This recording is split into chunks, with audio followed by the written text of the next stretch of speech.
El título del sermón de hoy yo le he puesto Restauración en la iglesia. Vamos a ver tres cosas. La iglesia es un lugar para sanar, pero a pesar de que sabemos que es un lugar para sanar, no simplemente por el hecho de estar aquí se van a dar las cosas de manera automática. También vamos a ver que necesitamos la humillación, que es una actitud para sanar. Y yo creo que hasta que experimentamos restauración en nuestras vidas, sanidad en todas las esferas de nuestra vida, entendemos que debemos de vivir también restaurando a otras personas. Entonces, ese va a ser el objetivo de esta predicación. Entendamos que la iglesia es un lugar de restauración para que nosotros también restauremos a los demás. Y déjenme hacerle esta pregunta y piénsenlo muy bien. Recordamos que la carta de Santiago se escribe en un contexto de sufrimiento. La iglesia estaba siendo perseguida a muerte. Ellos tuvieron que haber dejado Jerusalén y se empezaron a esparcir por todo el imperio romano. Y Santiago escribe a todos estos creyentes que estaban sufriendo. Y yo quiero que pensemos muy bien, si estuviéramos en esa situación y pudiéramos tener hasta aflicción física y mental, a veces si estuviéramos en una posición muy grave de maltrato físico, ¿qué preferirías tener? ¿Sanidad física o fortaleza espiritual?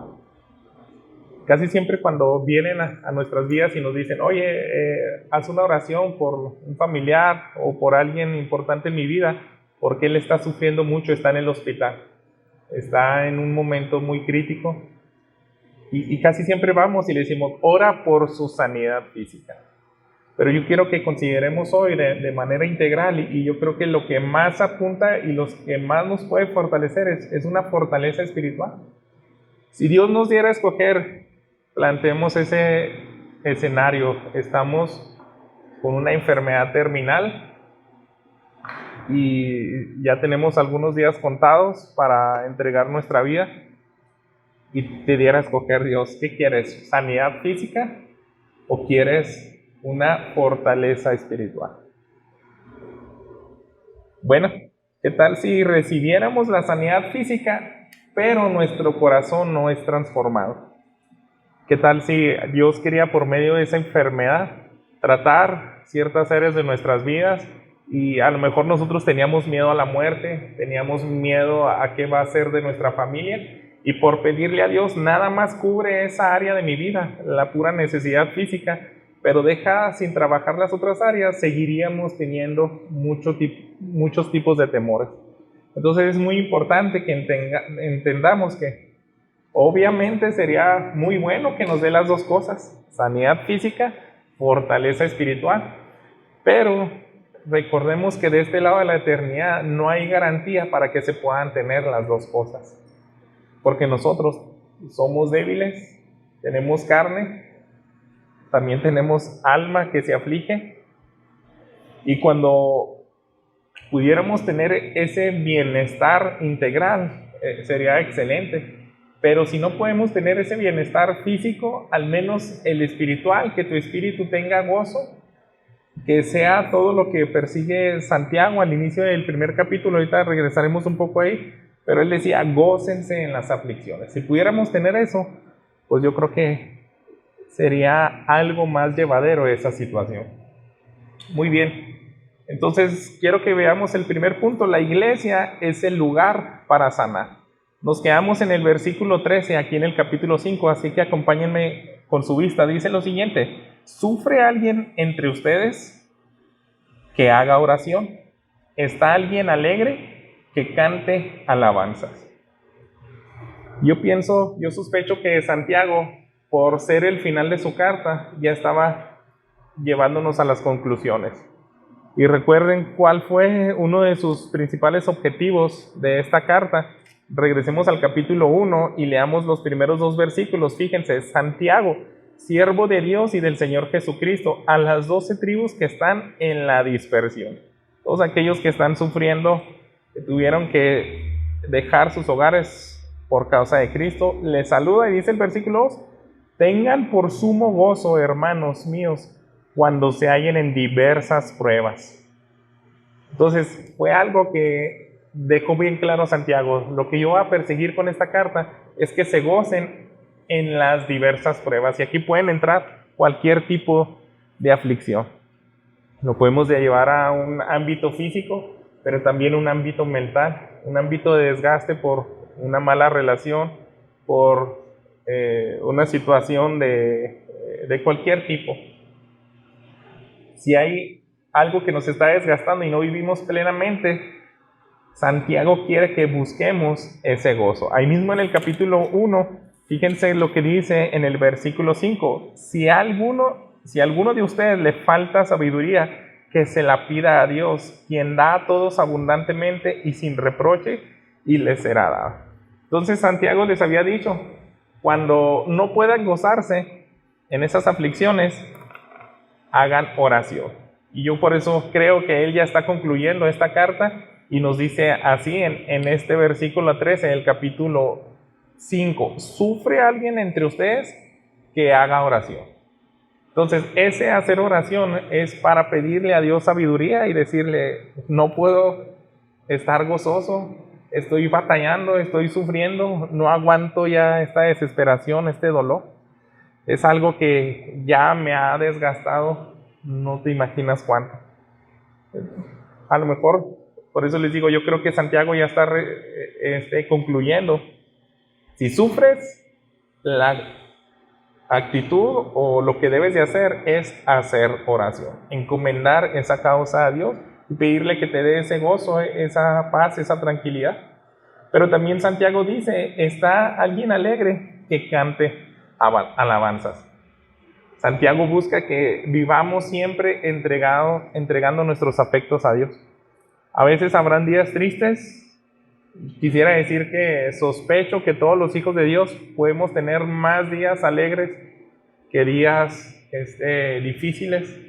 No sé, a lo mejor algún año no se puede, pero yo sospecho que la mayor parte de nuestra vida son más las misericordias de Dios, que a veces nos aflige por un poco de tiempo, pero son mucho más su amor y su misericordia reflejados en nuestra vida.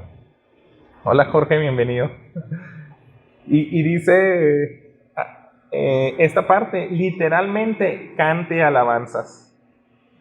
Y yo quiero que recordemos, hermanos, que para eso somos creados, para cantar alabanzas. A nosotros, estaba escuchando esta semana una enseñanza y este hermano decía, nosotros tendemos a adorar las cosas. Por eso nos gusta ver programas de televisión donde hay concursos y siempre que alguien hace algo excelente nos gusta aplaudirle. Ese es algo que tenemos en nuestro corazón, que es adoración. Cuando vemos cómo están llegando a las finales aquellos concursos de cantos y se nos eriza la piel, ¡ay, mira qué suave cantó ahí! O vemos unos deportes así como Ninja Warrior o ese tipo de cosas donde dices, ¿cuánta destreza física tienen ellos? Un final de Copa Mundial, de Juegos Olímpicos. Nos gusta admirar al hombre. Entonces es algo que está en nuestra esencia. Tendemos a adorar algo. Dice, eso no lo ves tú en los animales. Tú no lo ves en los osos que se ponen a aplaudir cuando alguien atrapa un salmón. Y dice, excelente, qué padre movimiento hiciste. Porque para ellos eso es algo natural y ellos no tienen ese instinto de adoración. O que se avienta un pingüino al agua y sacan uno de los carteles, te doy un 9.5, un 9.7. No, ellos no piensan en ese tipo de cosas. Los hombres sí, porque somos hechos a imagen y semejanza de Dios. Tendemos a adorar algo. Y esa es la esencia que está puesto en nuestra identidad. Y lo mejor que podemos hacer en esta vida es adorar a Dios. Por eso, si estás alegre, si no estás afligido, literalmente canta alabanzas a Dios.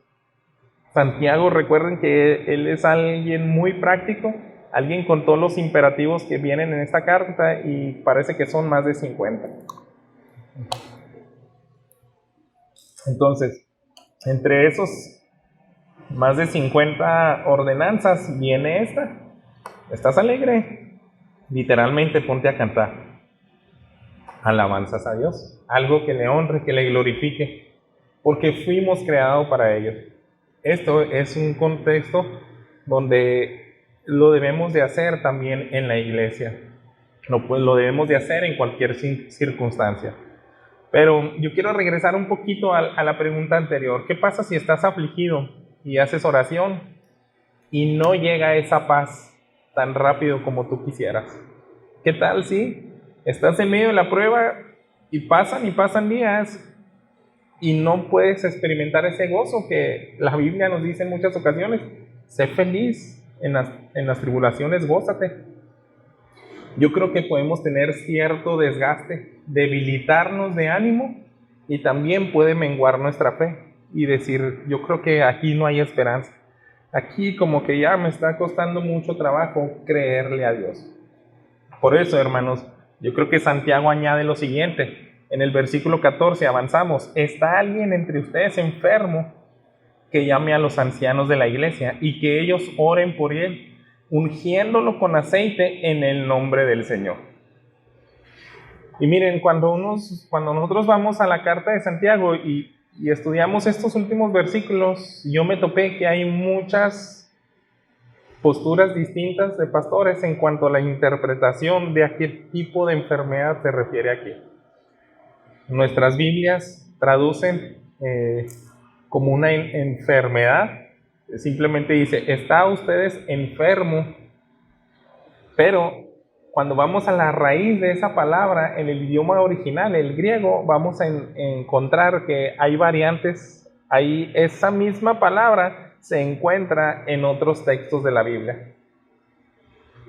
Yo quiero también que regresemos al contexto inmediato y leamos el versículo 10 primeramente. Ahí en ese capítulo dice, hermanos, tomen como ejemplo de paciencia y aflicción a los profetas que hablaron en el nombre del Señor.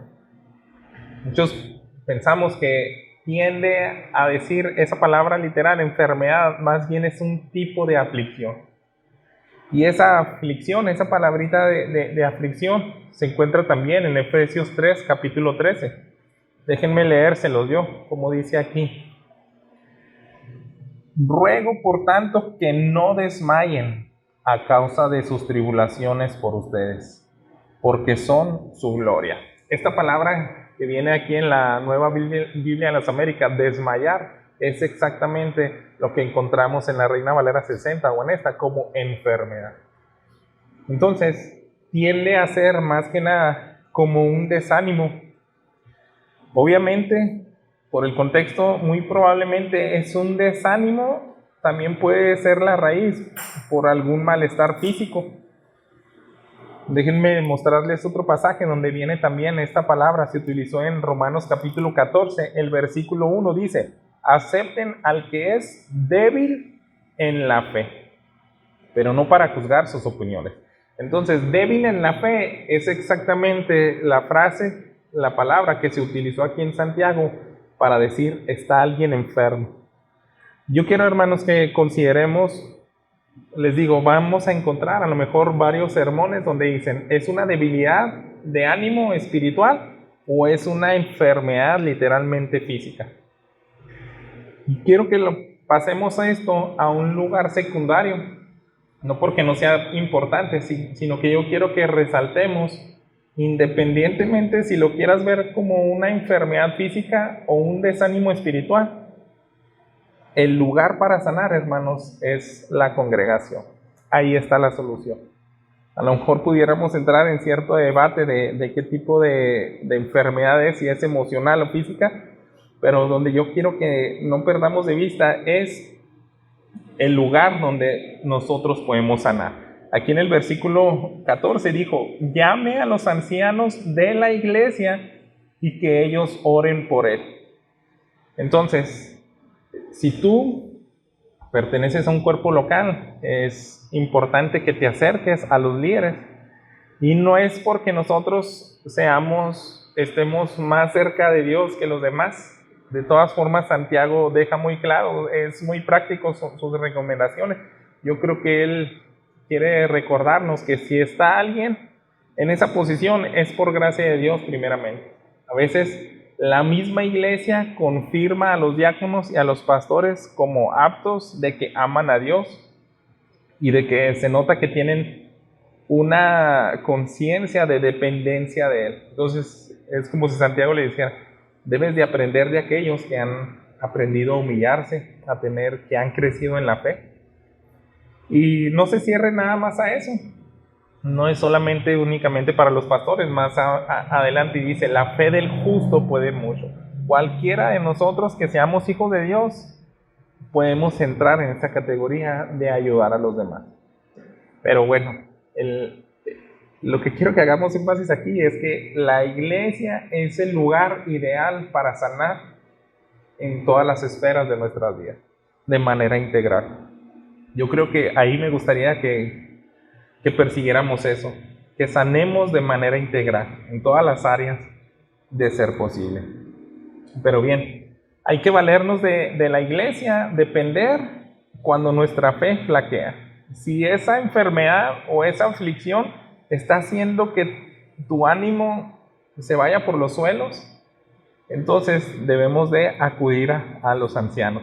Fíjense, relacionando también ese término de debilidad espiritual y también de la administración con los demás miembros de la iglesia, quiero que vayamos a Primera de Tesalonicenses en el capítulo 5. Se los leo yo en el versículo 14. Dice así: les exhortamos, hermanos, a que amonesten a los indisciplinados, animen a los desalentados, sostengan a los débiles y sean pacientes con todos. Ese es un mandato que dio el apóstol Pablo a la iglesia de Tesalonicenses. Entonces dice, va a llegar el punto donde es una realidad que nuestra fe puede flaquear. A lo mejor es una enfermedad que nos desgastó tanto, es un problema que lleva tanto en nuestras vidas que ya queremos tirar la toalla. Entonces dice, ustedes como cuerpo en Cristo deben de animar a los desalentados, sostener a los débiles. Porque también les dice, sé paciente con ellos. Cuando estamos en ese momento que cualquiera de nosotros podemos atravesar, podemos hacer que los demás batallen y nos pueden decir, oye, pues ya, aliviánate, ponte primero que nada, báñate, alza tu casa, sal, ya, no estés ahí deprimido, poniendo algún ejemplo. Y si no lo haces, te puedes desesperar. Pero dice, sé paciente con ellos. Y es una tarea, hermanos, de que todos debemos de contribuir. Fíjense cómo también dice algo interesante aquí. Llame a los ancianos de la iglesia, ellos oren por él, ungiéndole con aceite en el nombre del Señor. Por eso yo creo que es una sanidad integral. Aquí también pudiera haber cierta divergencia de posturas de qué significa exactamente esto de ungir en aceite. Algunos pastores pudieran decir, se refiere a un sentido espiritual, de que el Espíritu Santo, cuando literalmente unges a alguien con aceite, va a orar de una manera especial. Pero si vamos al contexto, a la cultura de esa época, se ungía con aceite simplemente como un ungüento para curar heridas. Y si yo fui azotado, recibí 39 azotes, como dice la ley de Moisés, 40 azotes menos unos. Bueno, no fue la ley de Moisés, sino que lo que tenían como costumbre los fariseos. Y tengo la espalda lastimada. Y eso hace que también caiga mi desánimo. Dice, debes de ministrarle de manera integral. Debes de valerte también de las cosas físicas, de la medicina y también de orar a Dios. Entonces, debe de ser algo en todos los ámbitos. Si él está desanimado, nuestro hermano piensa en lo siguiente, ¿qué tal si puedo hacer algo por ti de manera física, en la esfera física, que te puedas empezar a levantar el ánimo? Porque a veces le decimos buenos consejos, buenos versículos, pero tal vez ayúdale a lavar los trastes, que ahí tiene una pila bastante grande en la casa, a lo mejor eso le levantaría más el ánimo. ¿Se fijan? ese tipo de restauración quiero que consideremos, hermanos, de manera integral. Entonces, no nos meteremos mucho en exactamente el significado del aceite, sino que yo quiero que veamos que es algo en esa cultura muy práctico. Simplemente dale medicamento, dale algo con lo cual pueda salir adelante. Si ese era el contexto de también llegar a padecer por Cristo Jesús, y nada más le das la palabra de Dios y le dices, oye, Cristo también sufrió, aguanta vara, pero pues le puedes aliviar ese dolor físico, también le va a bendecir. Quiero que avancemos al versículo 15, dice lo siguiente: la oración de fe restaurará al enfermo y el Señor lo levantará. Si ha cometido pecados, le serán perdonados.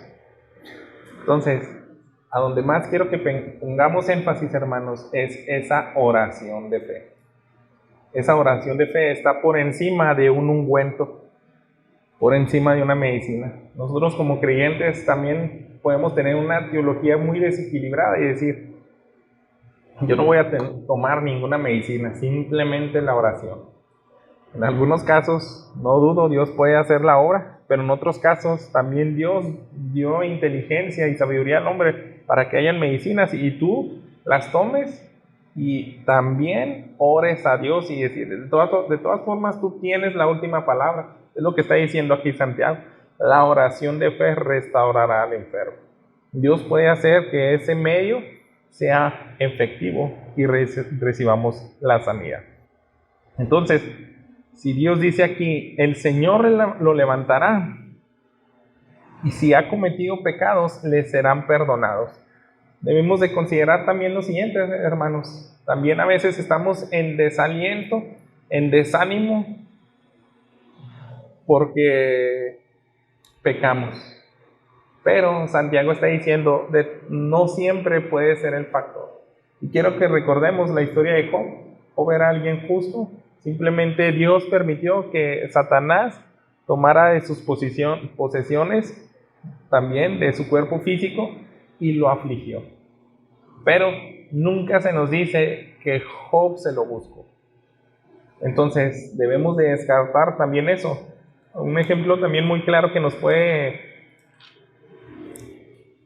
ayudar es lo que dice en el Evangelio de Juan. Si podemos ir ahí en el capítulo 9. Es algo que tenía muy grabado la cosmovisión de un judío. Ellos siempre veían a alguien enfermo e inmediatamente lo ligaban con pecado. Si tú estás enfermo, es porque pecaste. Está la ira de Dios de alguna manera sobre ti. Entonces pide perdón. Ese era el mismo argumento que le decían los amigos a Job cuando atravesó por esa prueba.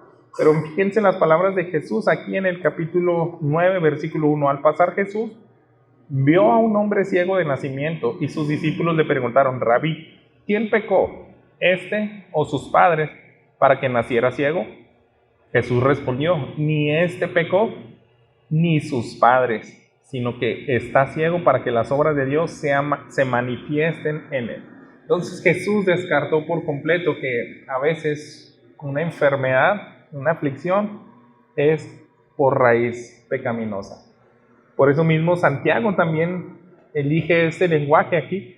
Si alguien pecó, le serán perdonados los pecados. Si ha cometido pecados, le serán perdonados. Entonces, fijan, si eso fue la raíz, todo se va a solucionar. Pero a lo mejor está desanimado y no necesariamente fueron por una raíz pecaminosa. Entonces debemos de considerar esas dos cosas. Si tú estás afligido, no te aflijas más por algo que pudieras tener una carga de algo que no hiciste. Pero al mismo tiempo, hermanos, no descartemos que también nuestro pecado puede ser raíz para eso. Siempre que estemos desanimados, que estemos enfermos, que estemos afligidos, hay que considerar las dos cosas. ¿Por qué? Porque también es una realidad. En una carta del apóstol Pablo en 1 Corintios, en el capítulo 11, cuando él hablaba de la cena del Señor, cuando lo tomaban indignamente, se nos deja muy claro eso. Dice, Les voy a leer el versículo 29 y 30. Porque el que come y bebe sin discernir correctamente el cuerpo del Señor, come y bebe juicio para sí. Por esta razón hay muchos débiles y enfermos entre ustedes, y muchos duermen. Eso de duermen es literalmente han muerto. Entonces, ¿por qué será el contexto? Están pecando, están tomando indignamente el sacrificio de Jesús, y Dios también puede disciplinarles hasta el punto de quitarles la vida. Yo creo que hay que también tener eso muy en cuenta. No descartemos si hay pecado en nosotros. Acabamos de ver, hermanos, que la iglesia es el lugar ideal para ministrarnos, para levantar al desanimado, al que está debilitado también en su fe. ¿Y qué pasa si también esa situación es por una raíz pecaminosa? Aquí nos viene la solución. Quiero que pasemos al segundo punto de este sermón, la humillación. Es la actitud para sanar. Porque pudiéramos estar aquí en la iglesia, pero sin humillarnos, hermanos, no va a servir de nada. Dice en el versículo 16, si ya sabes y si está en la posibilidad de que pecaste, ¿cuál es lo que dice Santiago? Por tanto, confiésense sus pecados unos a otros y oren unos por otros para que sean sanados. La oración eficaz del justo puede lograr mucho. Por eso es el mejor lugar, hermanos, para restaurar la iglesia. Pero no va a ser efectiva si tú no confiesas los pecados. Y debemos de ser sabios aquí, porque hay pecados que debemos de confesar personalmente, y hay algunos pecados que también debiéramos de confesar públicamente. No todos los pecados yo creo que es sabio confesar públicamente, pero quiero que vayamos y consideremos un pasaje en Mateo 5, en el capítulo 5 del Evangelio de Mateo. Fíjense en lo que dijo nuestro Señor Jesús. En el versículo 23 leo: por tanto, si estás presentando tu ofrenda en el altar, ahí te acuerdas que tu hermano tiene algo contra ti, deja tu ofrenda ahí delante del altar y ve y reconcíliate primero con tu hermano, y entonces ven y presenta tu ofrenda. Es el llamado a nuestro Señor Jesús a rendirnos cuentas individualmente, confesar el pecado y decirle: oye, hablé mal a tus espaldas, o te hice esto, te herí, o cualquier cosa. Debemos de confesar ese pecado a tu hermano. Si nada más a él le afectaste, no tiene por qué saberlo toda la congregación. Entonces es sabio eso. Pero, hermanos, hay cosas donde afecta a todo el cuerpo de Cristo. Quiero citarles las palabras de un misionero presbiteriano. Hace unos 100 años él dijo lo siguiente. Primero, refiriéndose a esta confesión de pecados individual, él dijo: estoy seguro de que el avivamiento estallaría en la mayoría de las iglesias si se hiciera esto, si empezamos a confesarnos pecados de manera individual. A veces somos tan orgullosos y descartamos primeramente que pudiéramos tener consecuencias de desánimo, hasta de enfermedad, por haber pecado con alguien del cuerpo de Cristo. Pero fíjense lo otro que agregó. Por otra parte, en lo que respecta a los pecados públicos, la experiencia nos ha mostrado que estos solo pueden ser eliminados mediante la confesión pública. Es cierto que esto equivale a una crucifixión, pero por nuestra deliberada desobediencia hemos puesto al Señor de la gloria en una abierta vergüenza, y es el precio que debemos pagar. ¿Qué pasa si tu manera de vivir se da a conocer fuera de la iglesia? Y dicen: baja, pues si así viven los cristianos, pues como que no hay mucha diferencia, y deshonran el nombre de Dios. Dicen: ¿cómo pueden decirse que son creyentes y viven como el diablo?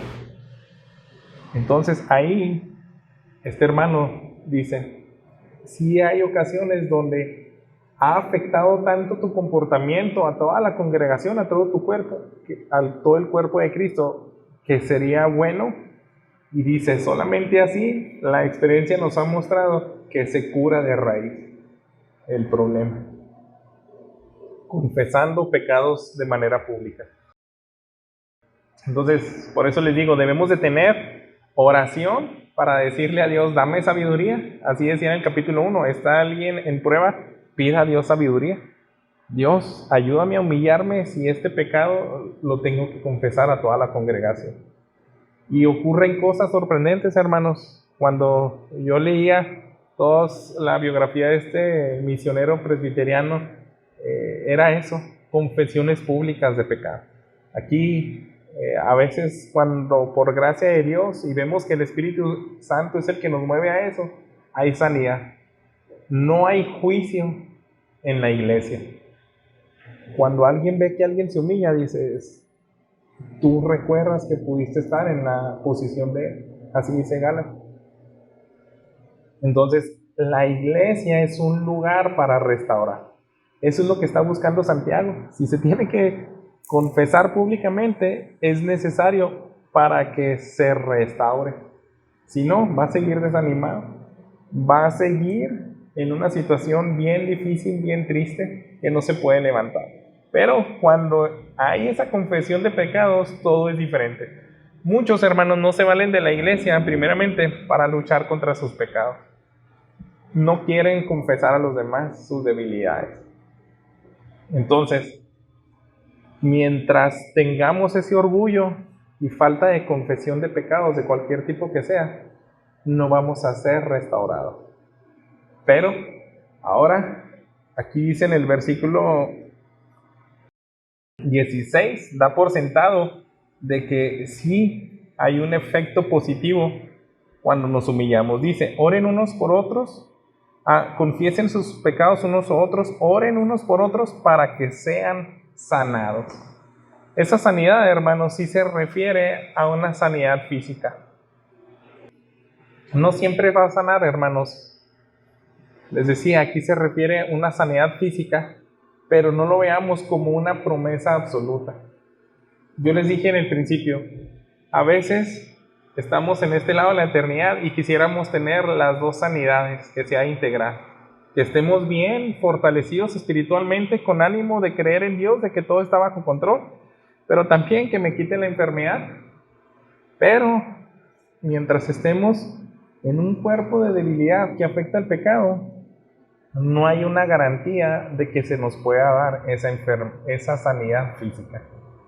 Regresemos un poco al capítulo 4, ahí mismo en el libro de Santiago, dice el versículo 15, más bien debieran decir, si el Señor quiere, viviremos y haremos esto o aquello. ¿A qué se refería Santiago? Hay personas que agendan todo lo que quieren hacer en su vida y dan por sentado que van a tener vida y salud. Pero dice, no, el creyente no debe ser así.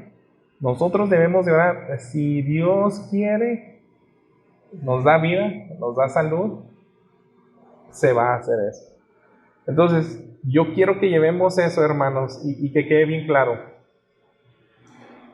La sanidad física nunca es una promesa absoluta de la Escritura. Pero la sanidad de restauración de ánimo y fe y gozo en Dios, eso sí es una promesa absoluta. Si podemos tener las dos, qué bien, pero debemos de orar para obtener las dos. Sin embargo, si no recibimos la sanidad física, con la otra nos basta. El apóstol Pablo decía eso. Yo 3 veces he orado para que Dios quite este aguijón de la carne y no lo quita Dios. Pero su gracia me basta. Nunca quitó ese dolor, nunca quitó esa aflicción, no sabemos qué tipo de aflicción fue, pero Él me dio su gracia para seguir adelante. Si no hubiera sido esa gracia, yo creo que tal vez mejor se va a oír extraño, pero ¿qué tal si era algo de tanta aflicción que sin la gracia de Dios puedes hasta suicidarte? Puedes tirar la toalla, dejar el ministerio, hacer cosas que que deshonrarían a Dios. Por eso, hermanos, les digo, Dios sí promete, es una promesa absoluta de que podemos tener bendición, ánimo, restauración en esa esfera espiritual. La oración del justo dice puede mucho. Y por eso yo les decía, no cerremos únicamente esto a los ancianos. Nosotros podemos orar también por los demás. El justo es aquel que entiende cómo es aplicada la justicia de Dios en nuestras vidas. Sabes que la salvación es por fe, no por obras. Sabes que esa justicia de Cristo Jesús solamente se obtiene de esa forma. Así que tú puedes orar a los demás y ministrar. Dice el versículo 17 y 18, un ejemplo de alguien muy justo, un ejemplo que yo creo que Santiago eligió muy sabiamente para explicarnos bien todo lo que hemos visto hasta ahora. El ejemplo de Elías dice así: Elías era un hombre de pasiones semejantes a las nuestras y oró fervientemente para que no lloviera, y no llovió sobre la tierra por 3 años y 6 meses. Oró de nuevo y el cielo dio lluvia y la tierra produjo su fruto. Entonces lo primero que él dice, Elías era alguien débil, él sucumbió a pruebas. Cuando nosotros vamos allá a la historia en Primera de Reyes, el capítulo 19, se nos habla que él estuvo en momentos cumbre de su vida, donde parecía alguien intocable, parecía un superhombre, un héroe de la fe, le pudiéramos decir. Pero fíjense también lo que se dice de Elías. Dice, Acab le contó a Jezabel todo lo que Elías había hecho y cómo había matado a espada a todos los profetas. Entonces Jezabel envió un mensajero a Elías diciendo, así me hagan los dioses y aún me añadan, si mañana a estas horas yo no he puesto tu vida como la vida de uno de ellos. Porque había degollado a esos profetas. Elías, fíjense aquí, tuvo miedo y se levantó y se fue para salvar su vida. Y vino a Berseba de Judá y dejó ahí a su criado. Anduvo por el desierto un día de camino, vino y se sentó bajo un arbusto, pidió morirse. Y dijo, basta ya, Señor, toma mi vida, porque yo no soy mejor que mis padres. Y acostándose bajo el arbusto, se durmió. Entonces, Santiago dice, acuérdense de Elías, él tuvo un desánimo, un desaliento bien claro. Por eso yo creo, hermanos, que ese tipo de restauración que apunta Santiago es en todo sentido. Más que nada, un desánimo espiritual. Y obviamente, pues también se somatiza, se ve reflejado en tu cuerpo físico. A veces tienes tantas cargas que lo expresas físicamente, lo puedes enfermar, vas con el doctor y lo dice, pues usted no tiene nada, yo creo que le hacen falta unas vacaciones. Y ahí es donde quiere Santiago que nos ministremos. Y él dice, oró fervientemente para que no lloviera y no llovió. Y de la misma manera también él oró fervientemente para que lloviera. Y ahí es donde yo quiero que vayamos al versículo 18, ahí en Primera de Reyes, y leer exactamente cómo oró, porque yo creo que también Santiago quiere que recordemos cómo es esa oración de fe del justo. Fíjense, el versículo 36. A la hora de ofrecerse el sacrificio de la tarde, el profeta Elías se acercó y dijo, oh Señor, Dios de Abraham, de Isaac y de Israel, que se sepa hoy que tú eres Dios en Israel, que yo soy tu siervo y que he hecho todas estas cosas por la palabra tuya. Respóndeme, oh Señor, respóndeme para que este pueblo sepa que tú, oh Señor, eres Dios y que has hecho volver sus corazones. Primero que nada, Elías oró en base a la voluntad de Dios. Y yo no estoy haciendo estas cosas porque a mí se me dio la gana. Dios me mandó. Y yo elevo esta oración a ti para que sepan que tú fuiste el que me mandaste a hacer todo esto, de hacer llover fuego del cielo, ese evento que conocemos. Entonces, esa es una invitación a orar fervientemente. Cuando él va y ora, y le dice a su criado, también le dice, oye, quiero que vayas y veas a ver si ya se acercan las nubes para llover. ¿Cuántas veces recordamos que tuvo que hacer eso Elías? 3, 4, ¿quién da más? Fueron 7, hermanos. Elías oró 7 veces hasta que el siervo le dijo, ya había una nube, ahora sí ve con Acab y dile que ya viene un aguacero. Entonces, eso nos habla de orar fervientemente y decirle, Dios, tú nos prometiste esto, paz y tranquilidad, aunque no prometiste una sanidad física, porque también nos dices que si Dios quiere, nos da vida para otro día, pero lo que sí prometes es esa paz. Entonces, somos llamados a observar a quienes se están debilitando en la fe y nosotros mismos pedir ayuda, ayudarles a aquellos que vemos debilitados, pero si nosotros estamos en esa posición también de debilitados, somos llamados a pedir ayuda a los demás. Ese fue el segundo punto, humillarnos, orar, depender de los demás, ir a la iglesia, y cuando ya experimentamos esa restauración, hasta entonces, hermanos, estamos capacitados para restaurar a alguien más. Terminemos los últimos 2 versículos de Santiago, dice el 19. Hermanos míos, si alguien de entre ustedes se extravía de la verdad y alguien le hace volver, sepa que el que hace volver a un pecador del error de su camino, salvará su alma de muerte y cubrirá multitud de pecados. Entonces, esta es una manera de invitar a ayudar a los demás de manera integral. No es así como veíamos aquí en el capítulo 2 de Santiago, que dice, puede venir alguien con una necesidad y tú te quedas corto cuando le dices qué hacer, pero no les ayuda.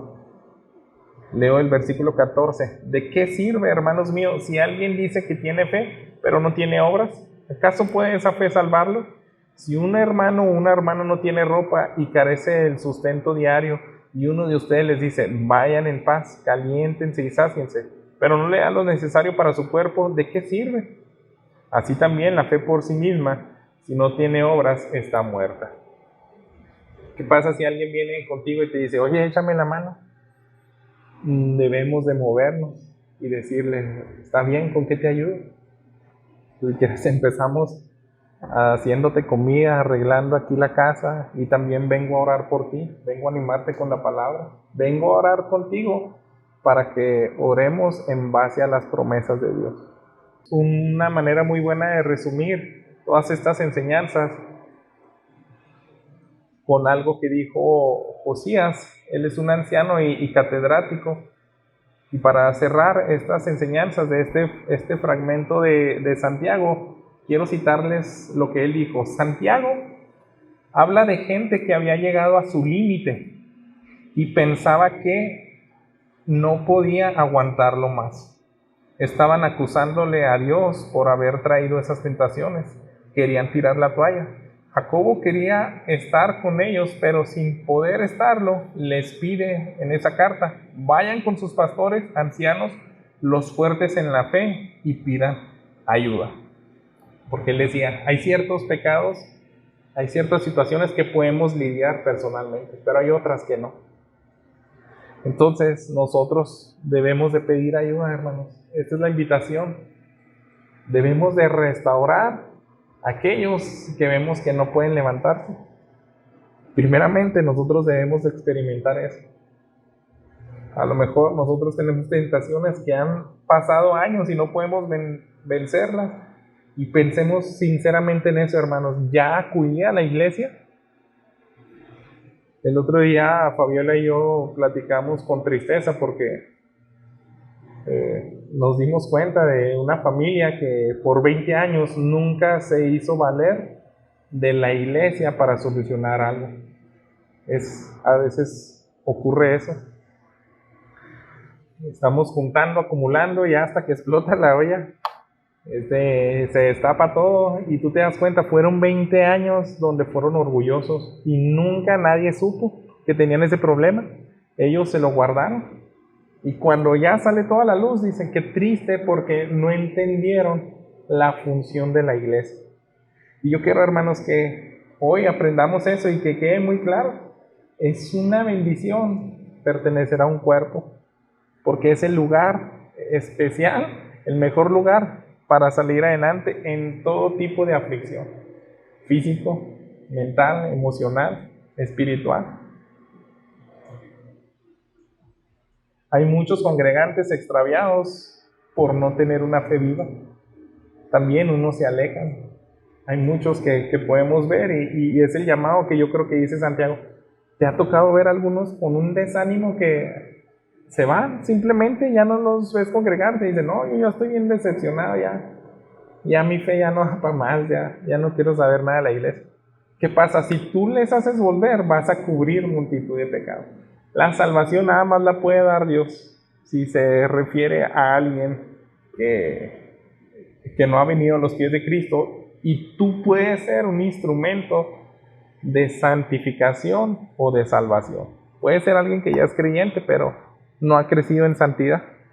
Pero si tú le ayudas, te pones hombro a hombro con él y le apoyas, le vas a ayudar y va a cubrir multitud de pecados. Yo creo que eso nada más va a ser revelado hasta que lleguemos allá al cielo. Y Dios, como dice, tiene todo registrado. Y va a decir, oye, mira, este tenía una vida perversa, se aventó 3 años, 4, 10, no sé, haciendo barbaridades, pero llegó el punto cuando tú fuiste el instrumento. Él vivió 70 años, o sea, se le pudieron haber sumado 50 años de barbaridades, pero por gracia de Dios y por tú tener una fe viva y ministrar a los demás, detuviste eso. Dios te usó como instrumento. A veces no vemos ese impacto eterno, pero somos llamados a esos, hermanos. Déjenme leerles Gálatas, un par de citas más para concluir, porque creo que son pasajes paralelos que nos recuerdan muy bien esta idea. Gálatas 6, versículo 2.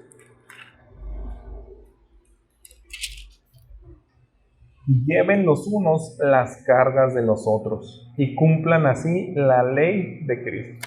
Es lo mismo que nos está diciendo Santiago. Debes de ayudar al débil a que se levante. Esto no es un trabajo exclusivo del pastor, hermano.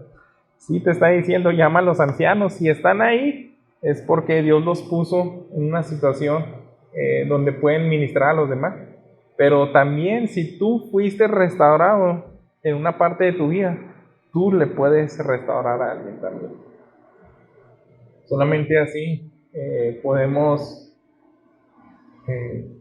cumplir esto como una actitud de vida. Ese era el último encabezado que le puse. Restaurar se debe convertir en una actitud para vivir. Me bendice mucho ahora que Fabiola y Anaí me comentaron que encontraron a esta persona para ministrarle, y a veces los ves tristes a las personas y tú te puedes acercar y le dices, oye, ¿necesitas ayuda? No creo que me comprendas. Pero ahí es donde tú le puedes decir, pruébame. ¿Tú crees que no he sufrido? Yo también he pasado momentos difíciles y sé que en el contexto de la iglesia puedes salir adelante. Así salí yo, y es una invitación también para ministrar a los demás. A veces no le hayamos sentido, ¿no?, a tanto sufrimiento, pero ese sufrimiento es necesario, hermanos, para restaurar a los demás. Ahora sí, déjenme concluir esta predicación con lo que dice 2 de Corintios. En el capítulo 1, yo creo que no hay mucho que agregar a estas palabras, solamente pongan mucha atención. 2 de Corintios 1, a partir del versículo 3. Bendito sea el Dios y Padre de nuestro Señor Jesucristo, Padre de misericordias y Dios de toda consolación, el cual nos consuela en todas nuestras tribulaciones, para que también nosotros podamos consolar a los que están en cualquier aflicción, dándoles el consuelo con que nosotros mismos somos consolados por Dios. Porque así como los sufrimientos de Cristo son nuestros en abundancia, así también abunda nuestro consuelo por medio de Cristo. Pero si somos atribulados, es para el consuelo y salvación de ustedes. O si somos consolados, es para consuelo de ustedes, que obra al soportar las mismas aflicciones que nosotros también sufrimos. Y nuestra esperanza respecto de ustedes está firmemente establecida, sabiendo que como son copartícipes de los sufrimientos, así también lo son de la consolación. Yo creo que todos ahorita tenemos una cara muy bonita, muy normal. Nos podemos ver alegres y estamos bien vestidos, bañados. Pero a veces tenemos días difíciles, semanas bien complicadas.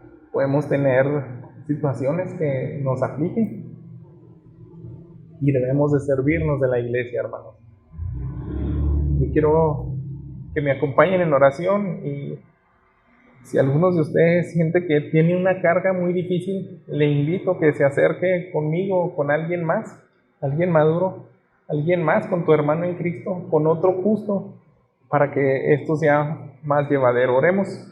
Padre nuestro, gracias porque nos trajiste esta palabra, porque tú nos recuerdas, Señor, que la iglesia está diseñada para levantar a los demás. Nos recuerda, Señor, que debemos de vivir en comunidad, que también debemos de humillarnos para ser restaurados. Yo te pido, Señor, que tu Espíritu Santo obre en aquellos que están teniendo alguna aflicción. Si es así, que ellos puedan ver la esperanza, Señor, que tú dejaste el lugar ideal para que ellos sean restaurados. Gracias, Padre, por cada uno de los que están aquí. Nos has dado tanta bendición con esta familia, esta hermosa familia que tú compraste con tu sangre. Ayúdanos también a vivir restaurando a los demás. Ayúdanos, Padre, a dar de gracia como hemos recibido de ti. En nombre de Cristo Jesús te lo pido. Amén.